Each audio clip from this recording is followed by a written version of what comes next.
अस्सलाम वालेकुम। Muzammil सोहरवैदी official YouTube channel के साथ मैं हूँ आपकी मेज़बान इकरार रियाज़। हमारे साथ मौजूद है मुज़म्मिल सोहरवैदी। अस्सलाम वालेकुम sir, welcome to the show. क्या हाल है आपका? वालेकुम सलाम। इकरा, क्या हाल है आपके? ठीक-ठाक हैं आप? मैं ठीक हूँ सर, अल्लाह पाक का शुक्र है। आई एम श्योर हमारे नाज़रीन भी खैर-आफ़ियत से होंगे। सर आपने अपना कल हाल आपकी बताएँ। आवाज़ की बहुत शिकायत आई है। एक तो वो कहते हैं आप तेज़ बोलती हैं, और दूसरा कल आपकी आवाज़ बिल्कुल नहीं ठीक थी। बहुत लोगों ने शिकायत की है आपकी आवाज़ की। सर टेक्निकल ग्लिच था, माज़रत ख़्वाह हूँ। और सर व्लॉग का आगाज़ करते हैं और आई एम श्योर आज नाज़रीन को वॉइस में किसी भी तरह की डिस्टॉर्शन फ़ील नहीं होगी। हमने इस चीज़ का प्रॉपर टेक केयर किया है। तो सर व्लॉग का आगाज़ करेंगे, सबसे पहले बात करेंगे मुलाकात की। अलीमा ख़ान ने ख़ान से मुलाकात के बाद मीडिया से गुफ्तगू करते हुए कहा है कि ख़ान साहब ने हिदायत जारी की है कि 5 अगस्त को ये जो तहरीक है ये पीक पर हो। उनकी जानिब से बताया गया है कि प्लान बन गया है, लेकिन उन्होंने ये नहीं बताया कि प्लान क्या बना है। आप क्या कहेंगे? ये वाक़ई कोई प्लान है? ये वाक़ई कॉल कामयाब होगी या ये भी मिस कॉल है? देखें, तहरीक के 2 ही मकासद हो सकते हैं। एक मकसद इमरान खान की रिहाई हो सकता है, एक मकसद हुकूमत का खात्मा हो सकता है। अब हुँ। इन 2 मकासद में से कौन-सा मकसद 5 अगस्त तक पूरा हो सकता है, वही तहरीक की कामयाबी का तयन करेगा ना। वैसे तो 129 दिन के धरने के बाद भी अगर नवाज़ शरीफ की हुकूमत नहीं गई, तो हम आज उस धरने को नाकाम कहते हैं। आपने 26 नवंबर को डी चौक तक पहुंचने की कोशिश की, हम उसको नाकाम कहते हैं क्योंकि आप डी चौक नहीं पहुंच सके। जो भी रियासत ने ताकत का इस्तेमाल किया, लेकिन उसके नतीजे में इमरान खान की रिहाई नहीं हुई। सवाल ये है कि 5 अगस्त को बकौल अलीमा खान के जब ये तहरीक जोबन पे होगी, और जो इसका भी जो भी जोबन और पीक तय किया गया है, उसके नतीजे में इमरान खान की रिहाई और हुकूमत का खात्मा मुमकिन है, मुझे नहीं नज़र आ रहा। अब सूरत-ए-हाल ये है कि तहरीक क्या होगी? तहरीक ये तो हो सकती है कि केपी में कोई बड़े-बड़े जलसे हो रहे हों, केपी में धरने हो रहे हों, लेकिन मेरा नहीं ख़्याल कि अटक पार करने की इजाज़त दी जाएगी। मेरा नहीं ख़्याल इस्लामाबाद की कॉल की इजाज़त दी जाएगी। मेरा नहीं ख़्याल पंजाब में कोई एहतजाज करने की इजाज़त दी जाएगी। मेरा नहीं ख़्याल सिंध में, कराची में कोई एहतजाज की इजाज़त दी जाएगी। मेरा ख़्याल है रियासत बहुत सख्ती से पेश आएगी। मुझे लगता है पहले से ज़्यादा सख्ती होगी। मुझे लगता है तहरीक-ए-इंसाफ का कारकुन इस तहरीक के लिए तैयार नहीं है। मुझे लगता है तहरीक-ए-इंसाफ के अरकान कौमी असम्बली इस तहरीक के लिए तैयार नहीं है। मुझे लगता है तहरीक-ए-इंसाफ की जो बी क्लास लीडरशिप है, दरमियाने दर्जे की, वो इस तहरीक के लिए मज़ीद मार खाने के लिए तैयार नहीं है। लिहाज़ा अलीमा खान के कह देने से कि 5 अगस्त को जोबन होगा, मुझे पंजाब, सिंध, बलूचिस्तान में तो जोबन नहीं नज़र आ रहा। केपी में अटक से परे-परे जो भी जोबन चलाना है वो चला लें, उससे रियासत को कोई फ़र्क नहीं पड़ता। सर एक और सवाल यहाँ पर इसी से रिलेटेड आपसे करना चाहूँगी कि जिस तरह अभी आपने A class leadership, B class leadership की बात की है कि बी क्लास लीडरशिप तो तैयार नहीं है और ए क्लास तो जो है वो ऑर्डर ही देती है। आपको क्या लगता है जिस तरह इन्होंने मुश्तरका प्रेस कॉन्फ्रेंस की थी, अब जब खान साहब के ऑर्डर आ गए हैं, अलीमा खान साहबा ने कह दिया है, तो फिर तो इनको मजबूरी में इकट्ठा होना पड़ेगा। आपको क्या लगता है ये इकट्ठे हो जाएँगे या दोबारा धड़ेबंदी देखने में मिलेगी? नहीं, नहीं, ये सब अपनी-अपनी वीडियोज़ अपलोड कर देंगे कि हम बड़ी तहरीक में सबसे आगे हैं, हुँ, और वो वीडियोज़ अपलोड करके घर जाके सो जाएँगे, जैसे 26 नवंबर को हुआ। बड़े लीडर सारे 26 नवंबर को गायब ही थे ना। हुँ। वर्कर ने मार खाई। किसी बड़े लीडर की तो गिरफ्तारी नहीं हुई थी 26 नवंबर को, वर्कर गिरफ्तार हुआ था, और अब तो वर्कर भी तैयार नहीं होगा। मुझे लगता है केपी से भी अब वो वर्कर्स नहीं आएँगे। तो इसलिए मुझे नहीं लगता कि ये जो लीडरशिप है ये पहले भी नहीं थी और अब भी नहीं होगी। वो मज़ीद को मार खाने के मूड में नहीं है। वो एमएनए, एमपीए बन चुके हैं, उनको पता है मज़ीद हम कुछ बन नहीं सकते, हुँ। लिहाज़ा तहम्मुल और एहतियात से ही चल रहे हैं सारे। तो सर ये जो कहा जा रहा है कि खान साहब के दोनों साहिबज़ादे तहरीक का हिस्सा होंगे, वो तहरीक में आगे-आगे होंगे, तो आपको क्या लगता है, ये सिर्फ़ लोगों को अट्रैक्ट करने के लिए बातें फैलाई जा रही हैं या इन बातों में हकीकत है और खान साहब के बेटे पाकिस्तान आएँगे? क्योंकि हमने देखा है खान साहब को जेल में कैद हुए हुए काफ़ी टाइम गुज़र गया है। अभी तक तो खान साहब के बेटे उनसे मुलाकात करने के लिए नहीं आए, तो क्या वो तहरीक के लिए आ जाएँगे? लेकिन ये डिपेंड करता है, वो कैसे आएँगे। अगर तो कासिम और सुलेमान लाहौर लैंड कर रहे हैं और आपने उनके इस्तकबाल का ऐलान किया है, तो मुझे लगता है वो इस्तकबाल नहीं हो सकेगा। हुँ। अगर कासिम और सुलेमान इस्लामाबाद लैंड कर रहे हैं और तहरीक-ए-इंसाफ एक मुहिम बनाती है कि कासिम और सुलेमान आ रहे हैं, आओ चलो, चलो एयरपोर्ट चलो, कासिम सुलेमान को लेने चलो, तो मेरे ख़्याल में वो नहीं हो सकेगा। उसके लिए उसको रियासत रोक लेगी, वो मुमकिन नहीं हो सकेगा। ये मुमकिन है कि वो खामोशी से आएँ, अपने वालिद से मुलाकात करें, या ये हो सकता है कि वो पेशावर लैंड कर लें। ये मुमकिन है कि वो पेशावर लैंड करें, पेशावर उनका शानदार इस्तकबाल हो, वो पेशावर के सीएम हाउस ठहरें, पेशावर में, सवात में, मानसहरा में किसी 2-3 जलसों से भी खिताब कर लें। लेकिन मुझे नहीं लगता वो लाहौर में मीनार पाकिस्तान में जलसे से खिताब कर सकते हैं। मुझे नहीं लगता कराची में वो कायदे-आज़म की मज़ार पे जलसे से खिताब कर सकते हैं। मुझे नहीं लगता उनके लिए कोई जीटी रोड पे लॉन्ग मार्च होगा, जिसकी कासिम और सुलेमान क़यादत कर रहे होंगे। वो ट्रिप जीप पे आगे-आगे होंगे, पीछे पूरी तहरीक इंसाफ होगी और कासिम सुलेमान जो हैं, वो लीड कर रहे होंगे एक लॉन्ग मार्च को। मुझे ये मुमकिन नहीं नज़र आता है। तो सर इस सब के लिए एस्टेब्लिशमेंट का आशीर्वाद चाहिए, जो कासिम और सुलेमान के पास नहीं होगा। लिहाज़ा मुझे ये ऐसा कोई मंज़रनामा नज़र नहीं आता। चलें सर, अगर वो छुप के आ जाते हैं, उन्हें एस्टेब्लिशमेंट का आशीर्वाद नहीं भी हासिल होगा, लेकिन फिर भी एक बड़ा इनिशिएटिव तो होगा, जो लोग मायूस हुए हुए हैं, कम से कम वो ये तो कहेंगे ना कि खान साहब के बेटे आए हैं, अब कुछ ना कुछ होगा। मुझे नहीं लगता। मुझे नहीं लगता कि तहरीक-ए-इंसाफ का कारकुन कासिम और सुलेमान की शक्ल देख के मार खाने को तैयार हो जाएगा। मुझे नहीं लगता तहरीक-ए-इंसाफ का कारकुन कासिम और सुलेमान की शक्ल देखकर रियासत से टकराने के लिए तैयार हो जाएगा, क्योंकि उसका बड़ा तलख़ तजुर्बा है। हुँ। उसको पता है अलीमा खान अपने बेटे को बाहर भेज देती हैं। उनको पता है कासिम और सुलेमान चंद दिनों के लिए आए हैं, वो फिर वापस लंदन चले जाएँगे। देखिए ना, या तो ये कहा जाए कि कासिम और सुलेमान मुस्तकिल तौर पर पाकिस्तान शिफ्ट हो गए हैं, या तो ये कहा जाए कि कासिम और सुलेमान ने बरतानिया की नेशनैलिटी तर्क करके पाकिस्तान की शहरियत ले ली है और अब वो तहरीक-ए-इंसाफ की क्या सियासत करेंगे और बनी गाला में रहेंगे हुँ। या ज़मान पार्क में रहेंगे। अगर शहरियत बरतानिया की रखनी है और अगर चंद दिन के लिए पाकिस्तान आना है, तो चंद दिन के लिए कोई उनके लिए मार क्यों खाएगा, जब उन्होंने चंद दिन बाद वापस चले जाना है, हुँ। हालात को देखकर। या तो आप ये कहें ना कि जी कासिम और सुलेमान ने बरतानिया की शहरियत छोड़ दी, गोल्डस्मिथ ख़ानदान के बड़े-बड़े घर छोड़ दिए हुँ। और वो ज़मान पार्क रहने आ रहे हैं, और अब वो कम मुस्तकिल तौर पे ज़मान पार्क रहेंगे। आप कहते हैं वो बनी गाला रहेंगे, हुँ। लेकिन ऐसी सूरत-ए तो नहीं पॉइंट है, तो है सर। नहीं है। लेकिन मैं आपको एक और बात बताऊँ, हुँ। कासिम और सुलेमान के आने का एक और मतलब भी है क्या? कि अलीमा खान बुशरा बीबी को कॉर्नर कर रही हैं। देखें, बुशरा बीबी ये जेल काट ही इसलिए रही हैं कि वो इमरान खान की सियासी वारिस बनना चाहती हैं, हुँ। और अलीमा खान भी सियासत इसलिए कर रही हैं कि वो इमरान खान की सियासी वारिस बनना चाहती हैं। विरासत की एक लड़ाई है नंद और भावच के दरमियान, हम देख रहे हैं, दोनों नंद और भावच के दरमियान ये लड़ाई है। मुझे ये लगता है कि अलीमा खान ने इस लड़ाई में अपनी भाभी को शिकस्त देने के लिए अपने जो इमरान खान के बेटे बुलाए हैं, ताकि वो उनके साथ स्टेज पे खड़ी हो सकें और कोई शो उनके साथ लगाकर बुशरा बीबी को साइड लाइन कर सकें कि वो वैसे तो केपी नहीं जा सकती, लेकिन कासिम और सुलेमान के साथ चली जाएँ। इसके अलावा मुझे नहीं लगता कि कासिम और सुलेमान को पाकिस्तान में कोई ऐसा रिस्पॉन्स मतलब मैं आपको बताऊँ, कासिम और सुलेमान का इस्तकबाल ऐसा नहीं हो सकता, जैसा बेनज़ीर की वापसी पे 1985 में हुआ हुँ। था कि कासिम और सुलेमान लाहौर लैंड कर रहे हैं और पूरा लाहौर उमड़ आया है। हुँ। ऐसा भी नहीं हो सकता, जो बेनज़ीर कराची लैंड की थी तो वो कारसाज वाला वाक़या हुआ था कि लोगों पूरे पाकिस्तान से लोग कराची एयरपोर्ट पहुँच गए और वो बेनज़ीर के इस्तकबाल के लिए पहुँच गए। मुझे ऐसे इस्तकबाल कासिम और सुलेमान के नज़र नहीं आते हैं। मुझे लगता है उनके लिए तो 500,000 बंदा पहुँचना भी बड़ा मुश्किल होगा।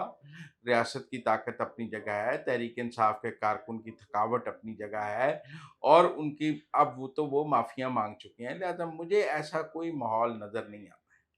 देखेंगे अब क्या होगा, आनंद जीतेंगी, भावत जीतेंगी, दोनों वापस आएँगे, पाकिस्तान आएँगे, कासिम और सलमान या नहीं, अवाम को सोचना समझना होगा, स्पेशली वर्कर्स को। सर आगे बढ़ूँगी, अब बात करूँगी मुनीब फ़ारूक की जानिब से कहा गया है कि मौजूदा जो सेटअप है ना, वो लंबी प्लानिंग कर रहा है। अगर हम लंबी प्लानिंग की बात करें, तो लंबी प्लानिंग तो फिर खान साहब और फैज़ हमीद साहब ने भी की थी। तो अब अगर कोई वाक़ई लंबी प्लानिंग हो रही है, तो जो गुज़िश्ता लंबी प्लानिंग थी, उससे और इस पे क्या फ़र्क होगा? पहली बात तो ये है कि ये बात दुरुस्त है कि फैज़ और इमरान खान का भी 10 साल का प्लान था, हुँ। और ये बात भी ठीक है कि आसिम मुनीर और मुस्लिम लीग नून का भी 10 साल का प्लान है। ये मुवाज़ना तो बिल्कुल ठीक है हुँ। कि जब खान साहब आए थे वो भी 10 साल के लिए आए थे, और अब मुस्लिम लीग नून भी खुद को यही समझती है कि वो 10 साल के लिए आई है। खान साहब 10 साल के आए थे और वो फैज़ को आर्मी चीफ बनाना चाहते थे 10 साल रहने के लिए, और बाजवे को घर भेजना चाहते थे, जहाँ से लड़ाई हुई और 10 साल का प्लान चौपट हो गया। मुस्लिम लीग नून 10 साल आसिम मुनीर साहब को ही रखना चाहती है, हुँ, लिहाजा मुआवजा यहाँ पे नहीं हो सकेगा। मतलब इमरान खान की और फौज की लड़ाई तो फैज़ हमीद पर हुई ना। हुँ, फैज़ हमीद को डीजीआईएसआई से हटाया तो बाजवे से लड़ाई हुई, बाकी चीज़ों पर बाजवे से लड़ाई हुई। बाजवा आर्मी चीफ था, बाजवे ने खान की हुकूमत उल्टा दी। फैज़ चीफ बनना चाहता था, फैज़ चीफ बनने के चक्कर में 9 मई करा गया। फैज़ चीफ बनने के चक्कर में फैज़ ने लॉन्ग मार्च करा दिया आसिम मुनीर की तैनाती पे। सारी लड़ाई तो फैज़ को चीफ बनवाने की थी, जो खान साहब लड़े थे, क्योंकि खान साहब का ख्याल था कि मेरी जितनी भी लंबी प्लानिंग है वो तब तक मुमकिन नहीं जब तक फैज़ आर्मी चीफ नहीं बनेगा। लिहाजा वो फैज़ को आर्मी चीफ बनवाने के चक्कर में खान साहब खुद अडियाला पहुंच गए। हुँ, मुस्लिम लीग नून का इससे तकाबली जायजा ऐसा मुमकिन नहीं है कि मुस्लिम लीग नून किसी को आर्मी चीफ नहीं बनवाना चाहती, बल्कि जो है इसको रखना चाहती है। मुस्लिम लीग नून ने इनको फील्ड मार्शल कर दिया है। मुस्लिम लीग नून इनको आगे 2033 तक 32 तक रखना चाहती है। तो फिलहाल तो मुआवजा 10 साल का तो ठीक है, हुँ, लेकिन अगले हालात जो हैं वो मुआवजे वाले नहीं हैं। अगर आसिम मुनीर की और मुस्लिम लीग नून की सुलह रहती है और मुस्लिम अभी ऐसे ही हालात रहते हैं तो ठीक है, वरना अगर लड़ाई हो जाएगी, बहुत से लोग कह रहे हैं कि आसिम मुनीर साहब मार्शल लॉ लगा सकते हैं। अब वो इतने ताकतवर हो गए हैं कि वो मार्शल लॉ लगा सकते हैं। अब उनके पास दुनिया की इतनी आशीर्वाद है कि वो मार्शल लॉ लगा सकते हैं। लेकिन एक राय ये भी है कि वो मार्शल लॉ नहीं लगाएँगे, वो मौजूदा सेटअप के साथ चलेंगे। अगर उन्होंने मार्शल लॉ लगाना होता तो वो इंतखाब ही क्यों करवाते? जी, फिर तो वो निगरान हुकूमतें ही चला लेते। लिहाजा मुझे नहीं लगता कि वो अभी को मुस्लिम लीग नून ने अगर कोई बड़ी गलती ना की, देखें खेल है हुँ, गलती का, हुँ, इक़्तिदार के खेल में गलती की सज़ा मौत है। ये तख्त और तख्ते का खेल है। देखिए ना, तख्त पे बैठे हुए आप गलती करते हैं तो तख्ते पे पहुँच जाते हैं। हुँ, अडियाला पहुँच जाते हैं, कोट लखपत पहुँच जाते हैं, लांडी पहुँच जाते हैं। लिहाजा तख्त पर बैठे हुए सबसे बड़ी काम है तख्त को सँभाल कर इक़्तिदार का खेल खेलना। अगर शहबाज शरीफ कोई गलती नहीं करते, तो खेल लंबा चल सकता है। अगर गलती करेंगे तो खेल चौपट भी हो सकता है। सर आगे बढ़ेंगे, अब बात करेंगे केपी हुकूमत को लेकर। तो वहाँ पर जो मखसूस नशिस्तों पर 25 नए नामज़द अरकान हैं, उनकी जानिब से इजलास बुलाने के लिए सेक्रेटेरिएट को सर ये जो एक दरख्वास्त अरसाल की गई है, तो सवाल ये कि जो अभी तक मेंबर नहीं, क्या वो असेंबली इजलास रिक्रूट कर सकते हैं? देखिए, नोटिफ़ाई तो हो गए हैं ना इलेक्शन कमीशन से। आप सबसे पहला स्टेप तो है कि इलेक्शन कमीशन आपको नोटिफ़ाई करता है। हुँ, उसके बाद स्पीकर आपको हलफ देता है। लेकिन अगर नोटिफ़िकेशन हो गया है तो वो खुद को, अब तो उनका हलफ नहीं हो रहा ना। मेरे ख़्याल में उन्होंने रिक्वेजिशन की है कि वो अगले चंद दिनों में पेशावर हाई कोर्ट में रिट कर देंगे और रिट करने के नतीजे में उस उनको पेशावर हाई कोर्ट से ऑर्डर लेंगे कि उनको हलफ लेने की इजाज़त स्पीकर को हिदायत की जाए। फिर पेशावर हाई कोर्ट की हिदायत पर जब स्पीकर हलफ नहीं लेगा, फिर तौहीन अदालत की कार्रवाई होगी। ये खेल पहले भी हुआ है, हुँ। ये दोबारा भी हो जाएगा।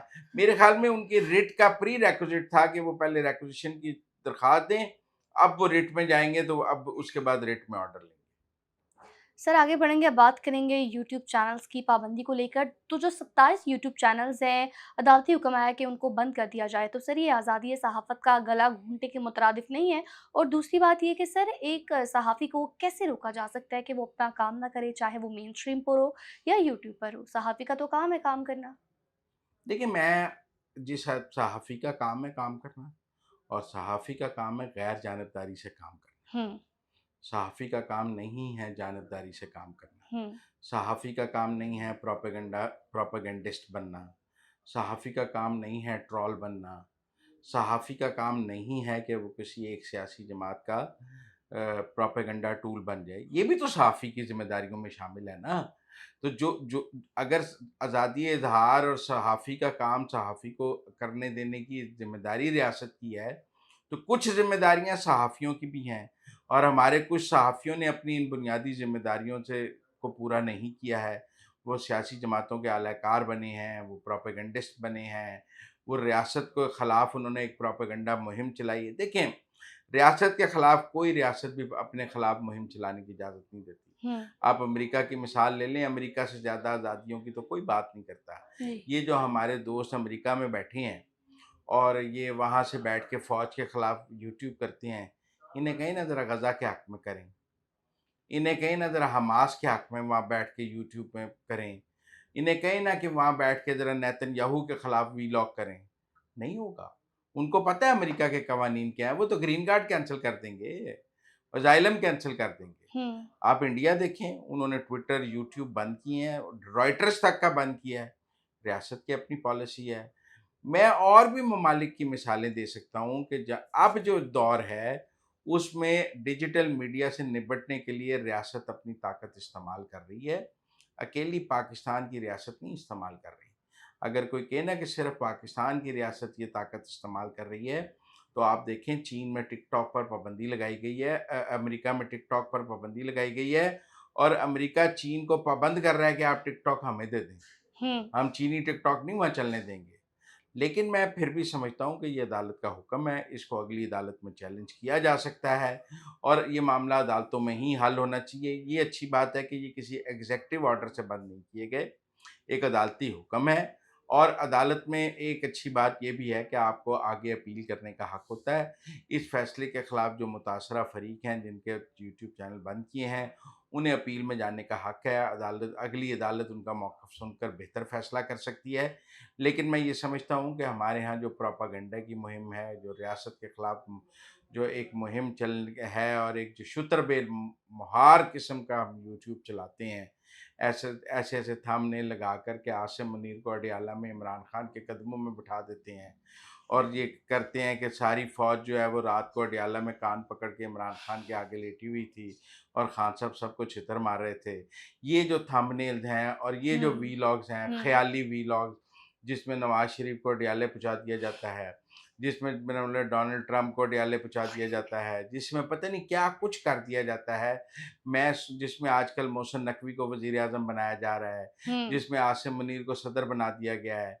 ऐसे जो वीलॉग्स हैं, इनकी भी सहाफ़त में गुंजाइश नहीं है और मैं समझता हूँ कहीं न कहीं इनकी जवाबदेही का भी कोई न कोई रास्ता तलाश करना होगा। सर आखिरी सवाल, कल आपने वीडियो की थी पीटीआई की जानिब से ग्रुप के इस्तेमाल पर और आपने अवाम को हक़ाइक़ से आगाह किया था, तो अब इस पर काफ़ी रिएक्शन सामने आ रहा है। सोशल मीडिया पर आपकी वीडियोज़ ट्रेंड कर रही हैं और इस पर बहुत ज़्यादा स्फ़ेयर रिएक्शन हो रहा है। पीटीआई वाले तो सर आग बगोला हुए हुए हैं, तो क्या मामला है? देखिए, पहली बात ये समझें कि मैंने अपने पास से कोई बात नहीं की थी। हुँ। अ, मैंने बात की थी उमर सैफ साहब के एक ट्वीट की। हुँ। मैं आज फिर वो ट्वीट पढ़ देता हूँ। उमर सैफ साहब पीएचडी हैं, कंप्यूटर में एमआईटी से। हुँ। पाकिस्तान में आईटीयू की इंफॉर्मेशन टेक्नोलॉजी की एक यूनिवर्सिटी के वाइस चांसलर रहे हैं। पाकिस्तान के आईटी मिनिस्टर रहे हैं। उन्हें आईटी माहिर के तौर पे सारे चैनल्स लेते हैं। वो उनका ट्वीट है जो मैंने कल पढ़ के राय दी, जिस पर मेरे तहरीक इंसाफ के दोस्त मेरे खिलाफ हो गए। मैं फिर पढ़ देता हूँ। वो कहते हैं AI system get trained every time you ask them a question and give feedback. कि ये एआई सिस्टम ग्रोक एक एआई सिस्टम है। वो कहते हैं कि ये ट्रेन हो जाते हैं, आप इनसे सवाल पूछ के feedback once train on a biased data it's increasingly difficult to fix it later. हुँ। अगर डाटा बायस्ड हो जाए तो इसको ठीक नहीं किया जा सकता। उमर सैफ साहब कह रहे हैं feeding feeding biased information to machine learning platforms like Grok using coordinated trolls is the new form of manipulated hashtag trends। हुँ। जैसे पहले हैशटैग ट्रेंड्स चलाए जाते थे, आपको पता है ट्विटर पे हर जगह, और उनके ज़रिए तो उन्होंने कहा ये उसकी एक नई शक्ल है कोऑर्डिनेटेड ट्रॉल्स की, इस तरह का सवाल पूछना। Except that the damage is more long term. वो हैशटैग की एक उम्र होती है, उस उम्र के बाद वो ख़त्म हो जाता है। इन्होंने कहा ये परमानेंट डैमेज है जो हो रहा है। उन्होंने फिर ये कहा कि जो हमारे तहरीक इंसाफ के दोस्त हर बार पीएमएलएन के हवाले से ग्रुप को सवाल कर रहे हैं, they are not doing it fun. No, they are not doing it for fun. ये उमर सैफ साहब का एक ट्वीट था जो मैंने कल पढ़ा हुँ। और मैंने कहा कि उनकी ये राय है। तहरीक इंसाफ वाले किसी और आईटी माहिर का वर्शन ला दें कि वो जो कर रहे हैं, क्या वो ऐसा नहीं कर रहे हैं? और मेरे ख़्याल में इस पर एक डिबेट होनी चाहिए कि क्या वाक़ई वो manipulation with the AI model कर रहे हैं या नहीं कर रहे हैं? और क्या ये कोऑर्डिनेटेड ट्रोल कैंपेन है या नहीं है? और क्या इसके ये जो सवालात हैं, इनको कहीं से व्हाट्सएप पे आते हैं और वो फीडबैक इनको बताया जाता है कि ये सवाल करें, ये फीडबैक करें। जैसे हमारे सब दोस्त एक जैसा वीलॉग करते हैं, जैसे हमारे सब दोस्त जो पीटीआई वाले हैं एक जैसे ट्वीट कर लेते हैं, हुँ। जैसे सबको आपको याद है वो जब मोहम्मद बिन सलमान आया था, तो सबके मामू का नाम एक ही निकल आया था। सबने कहा मेरे मामू का बेटा छूट गया, तो एक ही मामू का बेटा था। तो ये जो कोऑर्डिनेटेड ट्रोलिंग है, मैंने इस पर कल बात की है और ये आईटी माहिरीन मैंने एक आईटी माहिर का मौक़िफ़ पेश किया है, बाकी आईटी माहिरीन अपना मौक़िफ़ दे दें। तो नाज़रीन, आपने मुज़म्मिल साहब का मौक़िफ़ सुना, उनकी जानिब से डिबेट की पेशकश भी कर दी गई है इस पर। तो अब तक के लिए इतना ही। आप देखते रहिए Muzammil Suhrawardy official YouTube channel, और हाँ, हमारे चैनल को लाइक, शेयर, सब्सक्राइब ज़रूर कीजिएगा। डिस्क्रिप्शन में व्हाट्सएप लिंक है, उसको भी आप फ़ॉलो करें और हर लम्हा अपडेटेड रहें।